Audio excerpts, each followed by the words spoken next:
му се случува на Скопје? Се гуши. Кој е крив за Усија? Институциите што се прават слепи и глуви за тоа што се случува во самата фабрика. Како скопјани може да го дислоцираат или затворат Усија?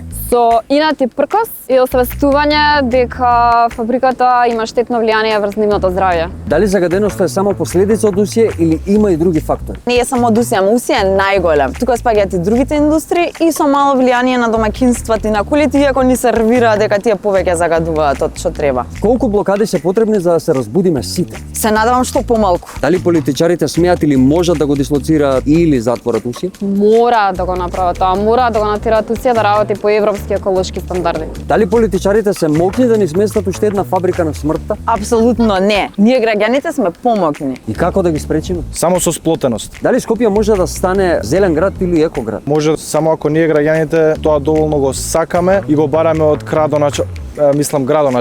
Доколку имаш магично стапче, што би променил во Скопје? Би направил добра велосипедска инфраструктура, по примерот на Амстердам, би ја сменил ориентацијата на сите згради да биде во насока на ветрето што дува од водно. Што му фали на Скопје? Само иницијативност, сила дека секој може. Што е следно од Стоп за Усија? Поголем притисок за дозволата за загадување што сакаат да им ја дадат од министерство. Стоп за Усија, Return Time, се гледаме наредна епизода.